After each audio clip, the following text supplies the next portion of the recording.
আসসালামু আলাইকুম। প্রিয় দর্শক, নির্বাচন তো শেষ হয়ে গেল। আপনারা সবাই জানেন এই যে নির্বাচনের ফলাফল মোটামুটি একটা ধারণা করা গেছে যে বিএনপি এই নির্বাচনে জয়লাভ করছে। দু একটা আসলে রেজাল্ট হয়তো একটু বাকি আছে, তো এটা নিয়ে আলোচনা চলতে থাকবে। এটা নিয়ে আলোচনা আমি করতে চাই না, কারণ এটা খুব একটা এই মুহূর্তে আমার জন্য আলোচনার বিষয় নয়। কেন জিতেছে, কেন বিএনপি জিতলো, এটাই স্বাভাবিক ছিল কিনা, এগুলো নিয়ে আলোচনা বিস্তর অলরেডি হয়ে গেছে। আমি নিজেও করেছি, বিভিন্ন টেলিভিশনে আলোচনা হয়েছে আমার। আমি যে বিষয়টা নিয়ে আপনাদের সঙ্গে আলোচনা করতে চাই এবং যেটা আমি মনে করি এই নির্বাচনের সবচেয়ে গুরুত্বপূর্ণ দিক, অবশ্যই নির্বাচনে কে হারলো কে জিতলো এটাই গুরুত্বপূর্ণ, কিন্তু এর বাইরে যে বিষয়টা সবচেয়ে গুরুত্বপূর্ণ সেটা হলো এবার নির্বাচনে ভোট কেমন পড়েছে। আমি নিজে ভোট দিয়েছি, ঢাকা শহরে আমি ছিলাম, আমি ঢাকা শহরে ভোট দিয়েছি এবং ঢাকা শহরে ভোট একটু কমই হয়েছে, এটা সবাই বলবেন। এবং এর কারণও আছে। এর কারণ হচ্ছে যে 3 দিনের ছুটি ঘোষণা করা হয়েছিল নির্বাচন উপলক্ষে। অনেকে ঢাকার বাইরে গ্রামের বাড়ি চলে গিয়েছেন এবং এদের মধ্যে অনেকে ঢাকা শহরের ভোটার ছিলেন, কিন্তু যেহেতু ছুটি পেয়েছেন বাড়ি চলে গেছেন, যে কারণে ঢাকার অনেক ভোটার গ্রামের বাড়ি চলে গেছেন। এই কারণে ঢাকা শহরে ভোট একটু কম হতেই পারে। ভোট কম হওয়ার আরেকটা কারণ ছিল, সেই কারণটা হলো বিপুল সংখ্যক আওয়ামী লীগের ভোটার যারা আছে, মানে আওয়ামী ভোটার যারা আওয়ামী লীগকে ভোট দেয়, মানে যারা নৌকা মার্কায় ভোট দেয়, তাদের মধ্যে বিপুল সংখ্যক ভোটার আমার মনে হয় এবং অনেকে স্বীকার করবেন এবার ভোট দিতে যায়নি। আওয়ামী ভোটারদের অনুপস্থিতি এবং অনেক লোক ঢাকা থেকে চলে যাওয়ার কারণে ঢাকা শহরে ভোট প্রদানের হার কম ছিল। এটা আমি নিজেও ভোট দিতে গিয়ে এবং প্রথম আমার অভিজ্ঞতার কথা বলতে গিয়ে আপনাদেরকে গতকালকে জানিয়েছি যে ঢাকা শহরে ভোট কম পড়েছে। কিন্তু ঢাকার বাইরে কেমন ভোট পড়েছে, ঢাকার বাইরে কি হুবড়ি খেয়ে পড়া ভোট ছিল, অনেক ভোট ছিল, সেটাও কিন্তু জানা দরকার। আমি এক্ষেত্রে আপনাদের একটা কথা বলি, সেটা হলো যে আমি নিজে দীর্ঘদিন সাংবাদিকতা করেছি এবং ইলেকশন কভার আমি করতাম নিয়মিতই। মানে নির্বাচনের দিন মানে বিভিন্ন সেন্টারে যেতাম, যে প্রথম আমরা যে কথাটা জিজ্ঞাসা করতাম যে কয় ঘন্টা হলো, ধরা যাক 5 ঘন্টা হলো অথবা 3 ঘন্টা হলো, এই 3 ঘন্টায় কত ভোট পড়েছে। মানে আমরা যখন যেতাম নির্বাচন চলাকালীন প্রিজাইডিং অফিসাররা, মানে একটা ভোট কেন্দ্রে যিনি দায়িত্বে থাকেন, তিনি একটা তথ্য আমাদেরকে দিতে পারতেন খুব ইজিলি, তাহলে কত ভোট পড়েছে। এটা দেওয়ার নিয়মটা হলো কি, ব্যালট পেপারতে দেওয়া হয় বইগুলি, যে ওই একটা পুরোটা বইয়ের তো একটা সংখ্যা সবাই জানে, একটা বইয়ে 100 পেজ থাকে, তো কয়টা রুম আছে, মানে কয়টা কক্ষ আছে, সেই কক্ষে কয়টা, মানে ওরা কয়টা একটা করে ভোট, যখন তার পুরো বইটা শেষ হয় তখন তারা ওটা জমা দিয়ে আবার নতুন একটা বই ইস্যু করে নিয়ে যায়। তো ওরা কিন্তু বুঝতে পারে যে কয়টা বই শেষ হলো আর কয়টা বই নিয়েছে। বলতে পারে যে এখানে 500 ভোট হয়ে গেছে, আরো 4টা-5টা চলছে, ওগুলি ভাঙাগুলি যোগ করে একটা ধারণা দিতে পারে, খুব ইজিলি পারে তারা। তো এটা হলো সবচেয়ে প্রথম যে কত ভোট পড়লো, মানে কতগুলি ভোট হলো, তারপর সেই ভোট কে কতটা পেল অথবা কতগুলি ভোট বাতিল হলো, নষ্ট হলো, এগুলো আলাদা হিসাব। এখন প্রশ্ন হলো যে আজকে যে নির্বাচনটা শেষ হলো, নির্বাচনে ভোট গণনা চলছে, আমরা জেনেও গেছি অনেকগুলো আসনে কোনটা কোনটা বিএনপি জিতলো, কোনটা কোনটা জামাত জিতলো, কে জিতলো কে হারলো, মোটামুটি আমাদের জানা হয়ে গেছে। কিন্তু আপনি কি জানেন যে এবার কত শতাংশ ভোট পড়েছে? আপনি না, আপনিও জানেন না, আমিও জানি না, এখন পর্যন্ত আমি জানি না। আর কি কেন জানি না? যে জিনিসটা জানা সবচেয়ে সহজ, যেটা প্রত্যেকটা নির্বাচনে সবার আগে জানিয়ে দেওয়া হয়, এর আগে যত নির্বাচন হয়েছে সব নির্বাচনে প্রথমেই যে তথ্যটা জানিয়ে দেওয়া হয় সেটা হলো কত শতাংশ ভোট পড়েছে, মানে মোট ভোটার যা আছে তার মধ্যে কত শতাংশ ভোট পড়লো। মানে কত ভোট পড়লো এটা যদি আপনি জানতে পারেন তাহলে মোট ভোটের সঙ্গে শতাংশ করলে সেটা বেরিয়ে যায়। এখানে কঠিন কিছু নাই। কিন্তু এবার রাত 10টা পর্যন্ত যখন কোনো ফলাফল, মানে কেউ যখন জানতে পারলো না যে কত ভোট পড়েছে, তখন সাংবাদিকরা কিন্তু নির্বাচন কমিশনের ভেতরে যে একটা থাকে, কন্ট্রোল রুম থাকে, সেখানে সাংবাদিকদের ওরা ব্রিফ করেন যে এত ভোট পড়েছে, এত অমুক আসনে অমুক এগিয়ে আছে, হয়তো 150 আসন, এই 150 কেন্দ্র আছে, তারপর 70টা কেন্দ্রে ফল জানা গেছে, কে এগিয়ে আছে, এগুলো আংশিক ফলাফল, এগুলো ঘোষণা করা হয়, এটা আগেও হতো।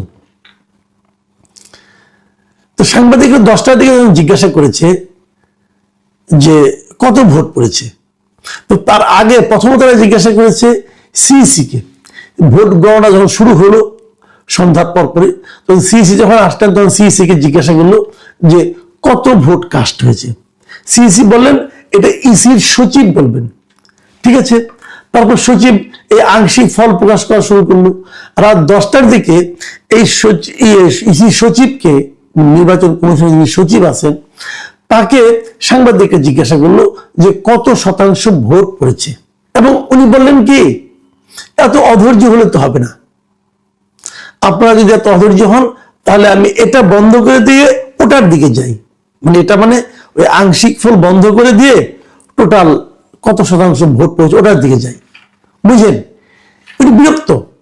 এই বিরক্তির ভিত্তিটা কি? উনি তো বিরক্ত হতে পারেন না, কারণ ওনার কাছে থেকে সহজ প্রশ্ন করা হয়েছে। এবং তখন উনি আবার এটা বললেন যে কত শতাংশ ভোট পাওয়া গেছে এটা বলা হবে 299টা আসনের ভোট কাউন্ট করার পরে, সবগুলি আসনের ভোট কাউন্ট করা হবে, সবগুলি বিজয়ী ঘোষণা করা হবে, তারপর বলা হবে যে মোট কত শতাংশ ভোট পড়েছে। এটা ওনার বক্তব্য সাংবাদিকদের কাছে। কিন্তু আমার প্রশ্ন হলো যে সবগুলি আসনে ফলাফল জানানোর পর আপনাকে কেন মোট ভোটের কথা বলতে হবে? কারণটা কি? এই প্রশ্নের জবাবটা কিন্তু আমি এখনো জানি না। দেখেন, মোট ভোট জানাটা কেমন সহজ। প্রিজাইডিং অফিসার টোটাল ভোটের হিসাব দিবেন, ওনার কাছে কতগুলি ব্যালট পেপার গিয়েছে, কতগুলি ব্যালট পেপার ইউজ হয়েছে।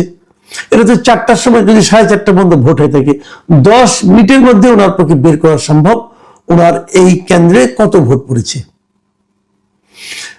এবং প্রিজাইডিং অফিসাররা এটা দিয়ে দিবেন সহকারী রিটার্নিং অফিসারের কাছে। এটাতে এখন মুহূর্তের মধ্যে আপনার মেসেজ দিয়ে মেল করে আপনি পাঠাতে পারেন। সহকারী রিটার্নিং অফিসার যিনি থাকবেন, মানে সাধারণত উপজেলা যিনি ইউএনও হন আর কি, উনি এটার সঙ্গে সঙ্গে পাঠিয়ে দিবেন রিটার্নিং অফিসারের কাছে, মানে জেলা প্রশাসকের কাছে। রিটার্নিং অফিসার পাঠিয়ে দিবেন নির্বাচন কমিশন সচিবালয়ে। এই পুরো কাজটা করতে 15 থেকে 20 মিনিটের বেশি সময় লাগার কোনোই কারণ নাই। তার মানে 6টার মানে 4:30 ভোট শেষ হয়ে গেছে, বড় জোর 5টা, ধরলাম 6টার মধ্যেই জানিয়ে দেওয়া সম্ভব যে কত ভোট পড়েছে। সেটা জানানো হলো না কেন? কেন রাত 10টার সময় তারা জানাতে পারছেন না, এবং তারা অল্প অল্প করে জানাচ্ছেন? যতটুকু জানতে পেরেছি আমরা এই পর্যন্ত, প্রথমে দুপুর 12টার সময় জানিয়েছেন যে 32.88% ভোট পড়েছে। কিভাবে জানালেন? আমি যেভাবে বললাম ওভাবে জানিয়েছেন। তো তখনও ভোট শেষ হয় নাই, কাজে ওভাবেই জানাতে হবে। 2টার সময় জানালেন যে 47.91% ভোট পড়েছে। দেখেন, মাত্র 2 ঘন্টার মধ্যে